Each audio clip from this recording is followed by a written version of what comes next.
The Challenge of Living in the World as a Theosophist, a lecture by Helen B. Author and developmental psychologist, she has served the Theosophical Society in many capacities, including manager of Camp Indralaya, a camp offering workshops on theosophical and allied subjects. It is a pleasure to be here. This is in fact the first time that I have been here as a speaker. I have sat in that audience any number of times, but this is the first time I've had a chance to stand up here and talk a bit. And I come not in my role as developmental psychologist, and really not as an expert on ethics, because that's not my field, but as a fellow seeker, as a person like all of you. You wouldn't be here if you weren't concerned with the question that I want to talk about tonight, which is how one goes about living the life of a theosophist. Many of you, I understand, have been in this room many times, and you've undoubtedly heard lots of talks on various aspects of the theosophical worldview, or many of the concepts that you will find in the theosophical teachings. Reincarnation, karma, evolution. I guess John Algeo was here just a few days ago talking about reincarnation. It's very easy if you go to any branch around the country, and there's much discussion about those same concepts, to come away with the sense that theosophy is entirely an intellectual exercise, and it is not at all that. It is not, I misstate, it is not that it is not intellectual, it has that aspect, but that is not all of it. And my burning concern, really for at least the past 10 years, and certainly beyond that to perhaps a lesser extent, has been the question of how I apply this philosophy, this way of thinking, this set of assumptions to my everyday life. Perhaps that is a middle-aged set of questions, I don't know. Perhaps when you're younger you simply live, and you come to middle age and you begin to question all kinds of things. Certainly for me it was a sort of mid-30s set of issues. You know, how do I do this? What does it mean in an everyday sense? And of course, within the theosophical literature, there are many, many, many references to the fact that to be a theosophist, it is not enough merely to read and study, that the living of the life is as essential.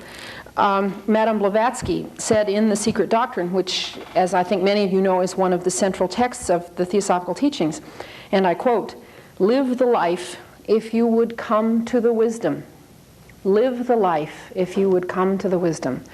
A profound statement, and one I want to come back to at the end, because I think it has some interesting implications. She says also in The Key to Theosophy, another one of her major writings, "Theosophy is who theosophy does." Well, that's all very nice to say, you know, live the life.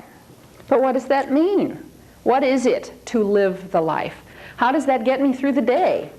How does it help me make decisions like whether to be a vegetarian or not, which I have in fact been all my life, but there were certainly moments when I went back and questioned that again. How does one decide those things? On what basis does one decide things as concrete as that? Many of us, I think, have looked at issues of self-sacrifice as perhaps being among the prescriptions for a theosophical life, the selfless pursuit of compassionate caring for others. Well, but that's, you know, it's a great deal easier said than done, as you all know. But there are all kinds of questions. Every time any group I have been in has discussed the whole issue of selflessness, half the women in the room get furious, because they say our culture has told women all these generations now to be selfless and give of themselves to others and put others first. And I've had enough, thank you, they say. Where is the chance for me to develop myself as well? Isn't that simply a prescription for martyrdom? How does one tell the difference between selflessness and martyrdom? How does one decide these things in an ordinary sense? And it has been that set of questions that has pursued me. Last March, when I was at the Crotona School of Theosophy, I gave an evening presentation on this same subject at the Crotona branch of the Society. And many of the people there don't like these kinds of evenings, but I made them do it anyway. After a brief introduction, they thought I was going to give a nice lecture and that they could all sit there while I gave them the answer. Nope.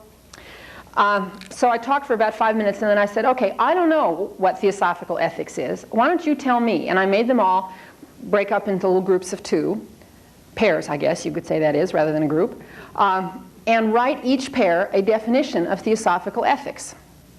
And let me read to you some of the answers that they came to. This is not a simple question, as you will see, and there's an interesting variety of answers to this question from among a group of people, many of whom have been Theosophists for 40 and 50 years or longer. Let me just, these are in a particular order. There's a message in here. 3 words: generosity, humility, and strength or courage. Actually, that's 4 words, but second one: to be ethical is always to be true, kind, and helpful.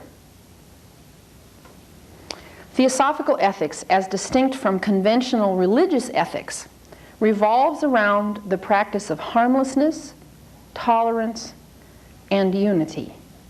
Now, all 3 of those are quite, and as such things go, are quite specific. They are what I would call prescriptive definitions. They say, here is what to do or be. Now, they don't say, how to be tolerant, but certainly they make a list. It's sort of like a theosophical version of the 10 Commandments.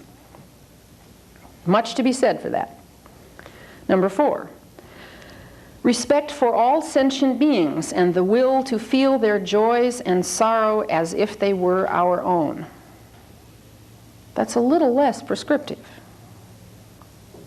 Theosophical ethics is that way of life of which every thought, feeling, and act promotes the spiritual upliftment of mankind. That's a lovely sentence, but it doesn't tell you very much about how to live on a day-to-day basis. It's a lovely sentence, however. A selfless, compassionate living out of one's deeper nature, which arises out of a realization that one's own nature is rooted in the divine nature of all. Also a lovely statement. And finally, the least prescriptive, the most relative statement of all. Theosophical ethics derives from our true spiritual nature and is unique to each according to the level of spiritual awareness that has been achieved. Now that statement is clear at the other end of the spectrum. Let me read that one to you again. Theosophical ethics derives from our true spiritual nature and is unique to each according to the level of spiritual awareness that has been achieved. That one says, there is nothing specific I can tell you. Each person must arrive at his or her own ethical life. There is no such thing as a prescription of how to live that will be, quote, a theosophical life. So you have everything there from soup to nuts, everything from a fairly specific set of rules to live by to a very relativist position. Now, my own earlier explorations, what I want to do is to explore each of those ends and see where each one takes us. To start with the prescriptive and see where that leads, and then go to a more relativist notion and see where that leads us, and see if there's any kind of resolution of those two, which, because I've been wrestling with exactly this dichotomy for at least 10 years now. My own personal instinct is to want someone to give me the rules. I mean, I started out saying, okay, how do you do this? Give me the rules. What do I have to do?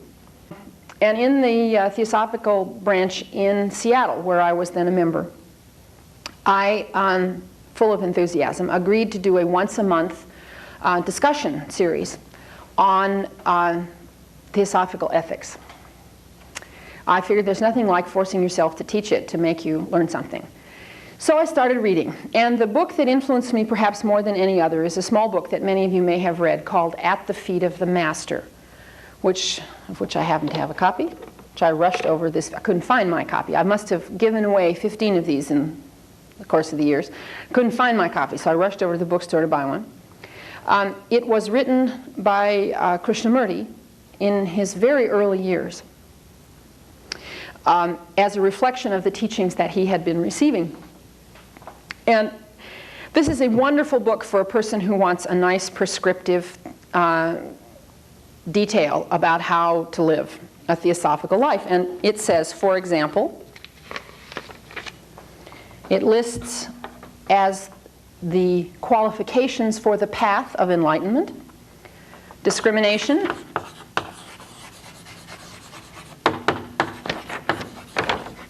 which has to do with knowing what is right and doing it. Not a simple matter. That's not so easy to do. Desirelessness, also not a simple matter, but at least fairly clear. And he talks at some length in there about avoiding meddling. A nice specific thing that I just loved. I thought, boy, if I can just stop meddling, then I'm getting somewhere. Good conduct, which includes a number of elements: self-control of both mind and action, tolerance, cheerfulness. He says quite explicitly, depression is wrong. This always leads to wonderful discussions when you take up such questions, because people, what do you mean it's wrong to be depressed? I have a perfect right to be depressed anytime I want. And here it says, right in black and white in this little book, it's immoral to be depressed. And that raises some very interesting questions. One-pointedness, my apologies for my awful handwriting, and confidence. I should have started smaller. And then the last of the four big ones is love. And one, he says, you can have all the rest, and if you don't have love, it doesn't matter a bit. And included in love, he talks at great length about avoiding three things that he specifically says are evil: gossip, cruelty, and superstition. We have had wonderful discussions about gossip and why gossip is immoral or sinful or wrong or whatever, unethical, whatever word you wish to use.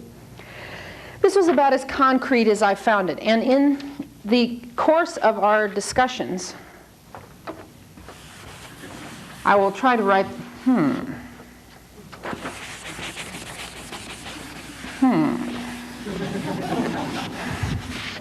Well, you're going to have to practice here, looking through the previous writing. We evolved, in the course of these monthly discussions, a sort of outline that seemed to work. And on one side, we had what we called positive facets, and then we had lots of arguments about whether it was reasonable to do this, but then on the other side we put negative ones. On the bottom side we put negative. We changed our mind about that, but... And then we had a bunch of columns here. Wait a minute, I gotta get a little... This was the biggest blackboard they said they had, so bear with me. Okay, one of the things that I was very concerned about, that it seems to me is absolutely central to any kind of understanding of this kind of prescriptive theosophical ethics, is the awareness, which is very much part of the model of the nature of man that is part of the theosophical model, is that each of us exists simultaneously on many levels. That the thought and the emotion is just as real, just as influential, if not more so, than action. So that in order to understand oneself, in order to understand ethical behavior, in order to understand how to live a theosophically ethical life, one has to think not just about what one does, but what one thinks and how one feels. And that makes the task infinitely more difficult. It is not enough just to do no wrong or to do kind things, but one must also feel kind in the process. So we ended up with mental, emotional, and physical or behavioral. You can tell I'm a psychologist, can't you? Levels for each of a series of things. So mental, emotional, and behavioral. Take, for example, the concept of love. the notion that loving is part of a prescription for how to live a theosophical life. How is that expressed in behavior? Well, it's expressed in something like kindness or generosity. How is it expressed emotionally? Well, certainly, most of us would use the word love for the emotional side of it. At the mental level, we thought perhaps the expression of that was unity, a sense of oneness. Now, but what's the flip side of that? Or if one doesn't like to call it negative, which we eventually cast out, what does the absence of love look like in behavior, in thought, and in emotion? In behavior, cruelty, hurtful actions of various kinds. At the emotional level, anger, and perhaps impatience. And at the mental level, thoughtlessness, selfishness. Now, one can do this with a whole series of concepts like love. Cheerfulness, let me just give you one other. Let me see if that's the one I want to do. Yeah. Let us take cheerfulness as a goal. This is one of the things that Krishnamurti talks about in At the Feet of the Master, and that it is described in many other books about preparation, if you will, for the path of enlightenment. Let's try cheerfulness. Now, we thought that was at the emotional level, so let's put that in here. At the mental level, that struck us as being optimism. At the behavioral level, I was warned about that, laughter, affection, and the absence of it produces a kind of preoccupation with the self. At the mental level, depression. At the emotional level, and at the physical behavior level, there's various kinds of depressed behavior that you get, such as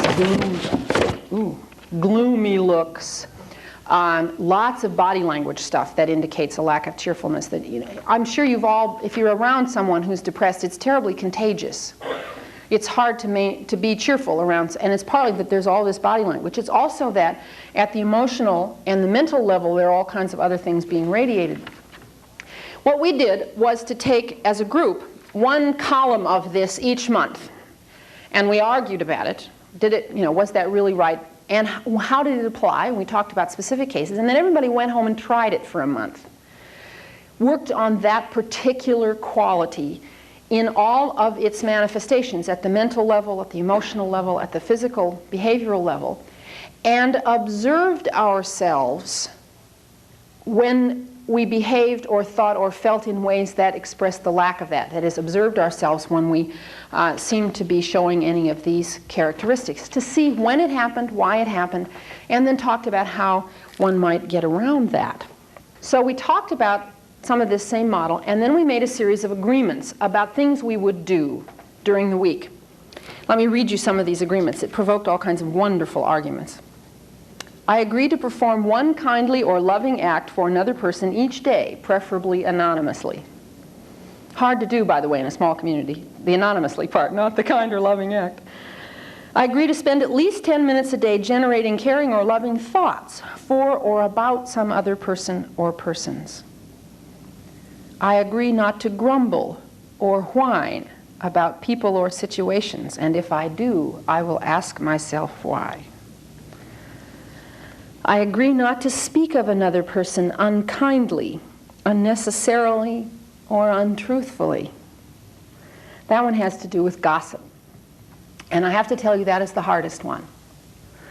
And if you get down to this level of specificity, it is almost impossible to stop talking about people. Krishnamurti in this book says at one point, and it's echoed in a variety of other places, that you should think before you speak anything, and ask yourself whether what you are about to say is true, helpful, and kind. And if it is not, you should not speak it. True, helpful, and kind. Now, if one followed that dictum, there would be a great deal of silence. In fact, mostly silence. Because if you think about your own conversation, what do we talk about with each other? We talk about other people. Now, talking about yourself or talking about the person you're with is something else again. But even so, you have to ask yourself, is it true, is it helpful, is it kind? And that one was the one that provoked the biggest argument, and about which which all of us had the greatest difficulty. Everybody carried around little notebooks and kept track of things, encounters that they had where they had difficulty, or where they observed themselves and could see various emotions or thoughts or behaviors passing along, and tried to understand. Now, I should tell you about these exercises that they were very interesting and helpful. Everyone reported that when they specifically set out to try to do something kind every day, one kind act a day, that's not a very demanding standard, right? But when they consciously set out with the intent to do something kind every day, that pretty soon they found they felt better. Particularly about the person for whom they had done something kind. And this matches my own observation. I discovered some years ago, when I began to do a specific kind of long-distance healing meditation every day, that if I could bring myself to include in this meditation whatever person I was having the most trouble with in my life at that time, that after a while I stopped having so much trouble with that person. That the act of simply thinking of them with compassion and care every day changed my relationship with them. It wasn't that the change in the relationship came first and then I was able to think kindly of them, but the reverse also occurred. And that I found very interesting, because it said to me that sometimes my behavior can lead me, even when I'm not sure about the motive, which I want to come back to. It was a very interesting exercise, and one that you might find helpful with whatever set of specific prescriptions you might find in your own life, whatever your code may be. You certainly don't have to arrive at the same ones necessarily that I did. But at this time, my need was for something very concrete, and I was convinced that these very concrete things were absolutely the essence of theosophical ethics, and if I could just do it, I'd have it. Well, the trouble was that this whole exercise not only taught me that there is some of that effect, that the doing of it affects the feeling and the thinking and makes me a different person, but it also taught me, and every one of us who was involved in this exercise, that there is no absolute behavior. You cannot point to a behavior and say it's always good or always bad. There is no such thing. And that the motive is really the crucial thing. It is at the emotional and the mental level that the real ethical problem lies. That the behavior largely, not always, one can override this, but as a general rule, it is the motive that matters. And you will find this in many of the theosophical writings, that the motive is everything. That what determines the rightness or wrongness of a given action is the intent of the actor, and not the action itself. And that in essence, any action may be good or bad, depending on that motive.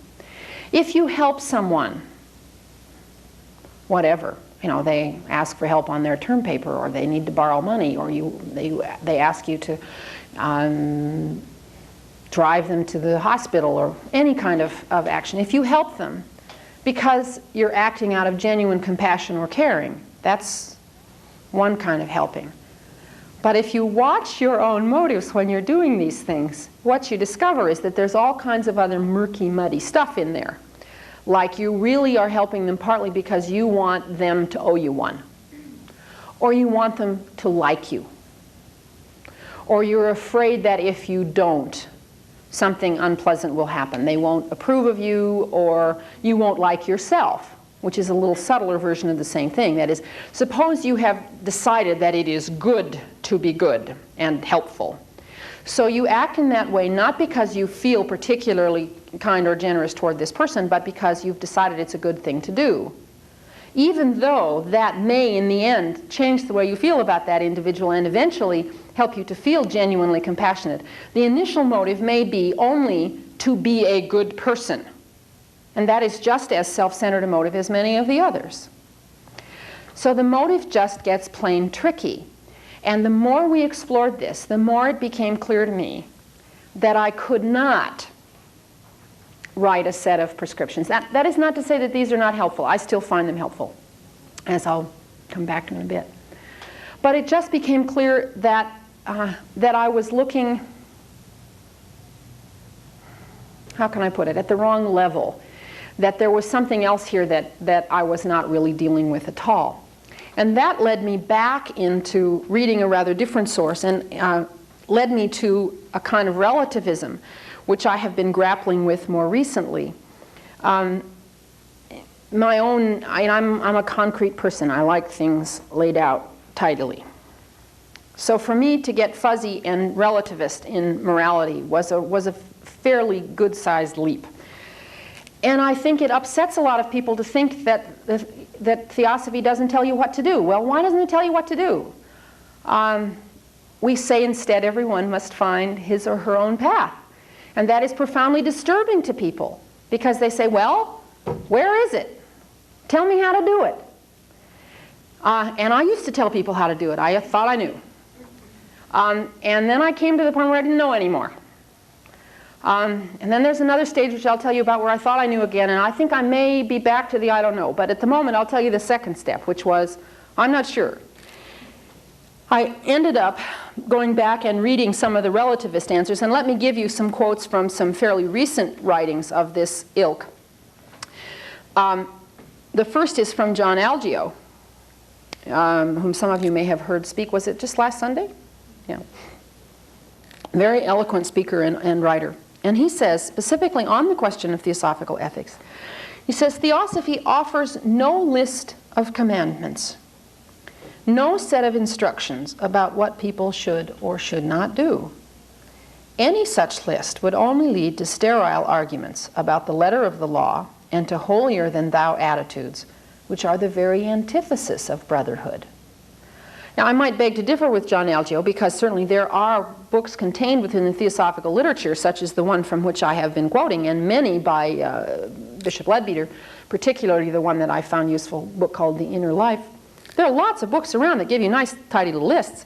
So it's not altogether true that there are no such lists within Theosophy. But what John is saying is that Theosophy, capital T, that the essential philosophy does not offer such commandments.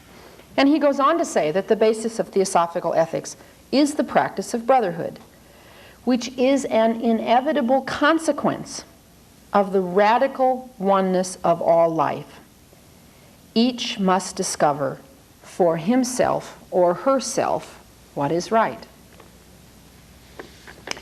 And further he says, developing right action in a particular circumstance involves development of discrimination and desirelessness, familiar terms, which are in turn developed by the practice of choiceless awareness, which in turn requires an understanding of oneself. So you keep pushing it backwards, and what you come to is that ethical action begins with self-understanding. Rene Weber, another speaker some of you may have heard because she's spoken here many times. She's a professor of philosophy at Rutgers, so ethics really is her field. She says, the essence of theosophical ethics is not rules, but an inner attitude that can irradiate our lives. And goes on to argue that theosophical ethics requires, and at the same time are created by, required and created by, study, meditation, and service, which are the three hallmarks often given of living a theosophical life, and which 10 years ago I thought were appallingly fuzzy.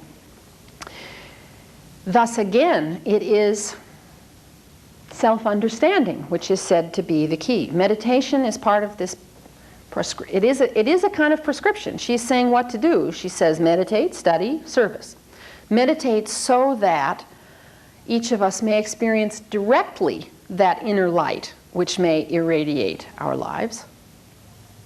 Study so that we may understand ourselves and the nature of the universe. And service because the very purpose of the Theosophical Society from the beginning was to serve our fellow human beings in their individual spiritual journeys. The very founding of this society was based on a commitment to service to humanity. Now, when you think about this point of view is as clearly true as the more prescriptive one. Now, this is a different kind of prescription. It says, know thyself, and from that knowledge will come action. That seems clearly true to me also. But to me, caught in all of this, there is a kind of paradox. If you go back to that statement of Madame Blavatsky's that I read at the very beginning, lead the life if you would come to the wisdom. What is the statement that comes first? Lead the life, and then you will come to the wisdom. And that seems to say, figure out how to live, and then that will open the door to the knowledge. What Rene Weber, what John Algeo, and others who talk about a kind of relativistic theosophical ethics are doing is turning it exactly on its head. They are saying, come to the wisdom if you would lead the life. That leading the life flows from the knowing and not the other way around. Now, I would submit to you, and this is my current position, come back in another 10 years, I may be saying something different.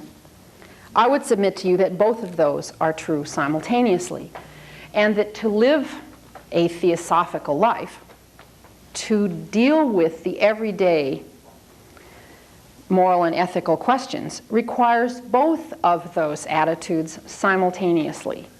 That the solution to paradox, in my experience, is nearly always to understand how both things can be true at the same time. And I'm not sure I've got this one nailed down yet, but it seems to me at one level it is possible to follow both sets of prescriptions as follows. Yes, of course you must come to understanding of yourself.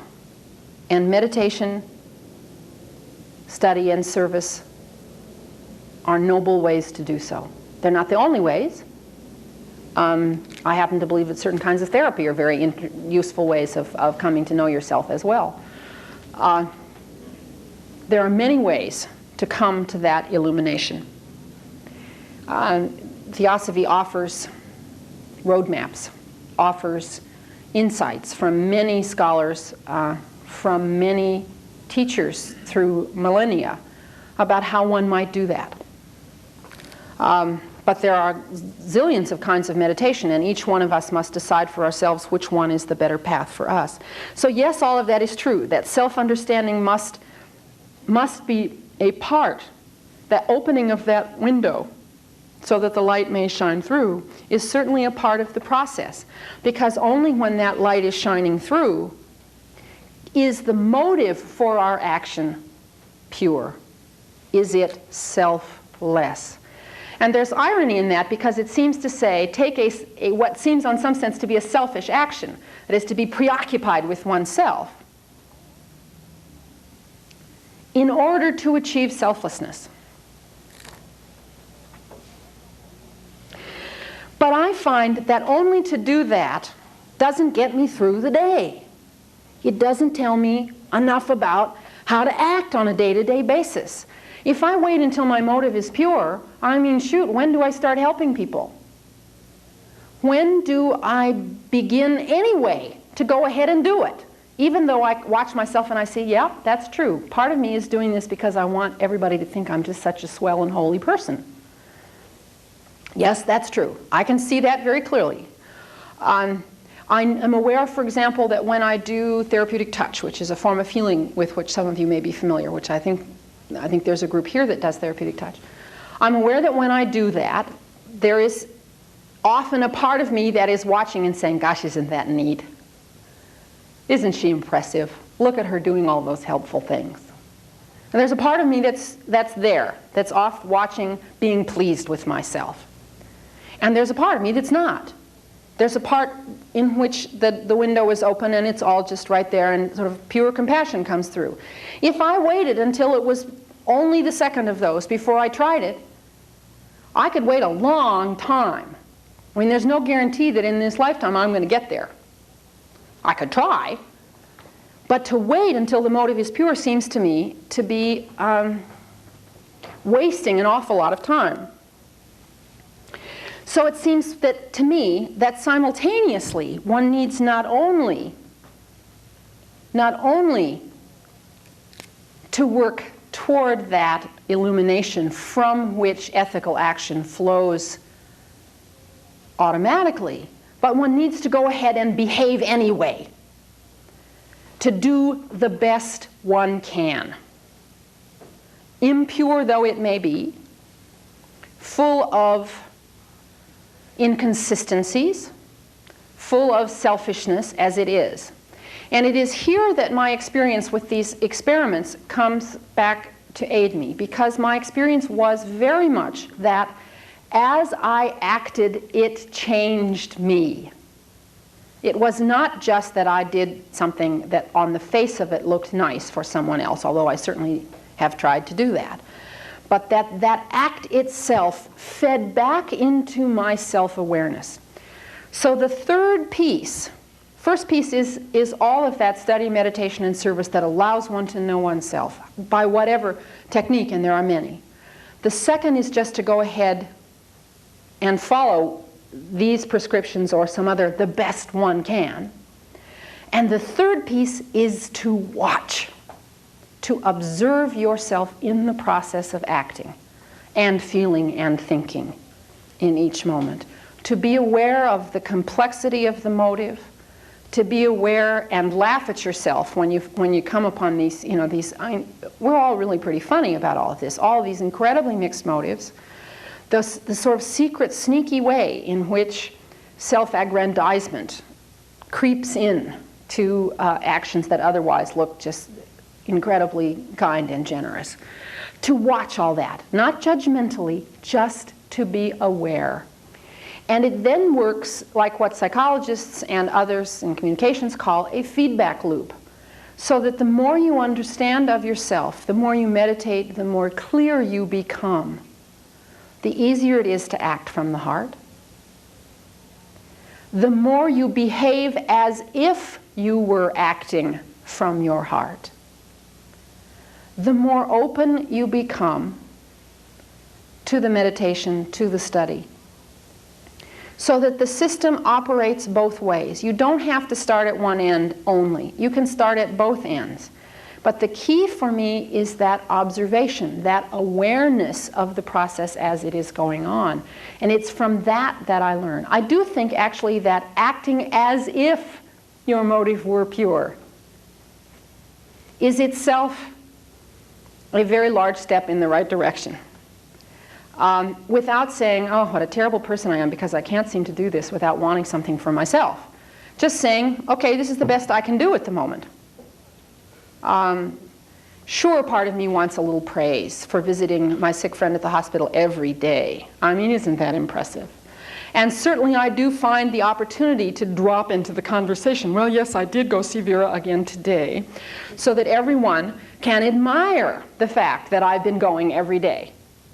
But Vera, who is in the hospital, who is in fact a friend of mine, Vera, who is in the hospital, is delighted to see me every day, and I am pleased to see her, and I sit and hold her hand, and what happens between us is from the heart. So there's a piece of it there, even though partly I'm doing it because I want to feel good about myself, and I want other people to admire me, and I'm aware of both of those motives. And I watch those motives, and as I watch, I'm able to laugh at them, and that loosens the grip a bit of those funny selfishnesses that we all have. So all three of those pieces, it seems to me, help one to move toward a daily life, which it becomes, by very small increments, more richly lived from that quiet place within each of us from which love flows sort of uncomplicatedly forward. Now then that leads me, let me give you after all of that, to a very wordy definition of theosophical ethics. I'm sure there's a shorter version of this, so this is the closest I can get at the moment. My present definition of theosophical ethics is the intent to behave, think, and feel in those compassionate and loving ways that reflect one's own highest awareness of the fundamental unity of all life, and the pursuit of ever deeper awareness through meditation, study, and service. I haven't got the feedback loop into that definition yet. I haven't figured out how to get it in there. But I want to emphasize that each of, just as the definition I read earlier, the most relativistic definition says everybody's got to do it at whatever level they are, and I agree with that. But I do think you do not have to throw out all of the lessons that other people have learned about the kinds of behaviors and thoughts and feelings that are part of, that are displayed by someone who is indeed acting from the heart. So that by copying that, we too acquire a little of that, maybe a small amount, but it does feed back into the system. I offer that to you as my own present groping toward some idea of how one might live a theosophical life.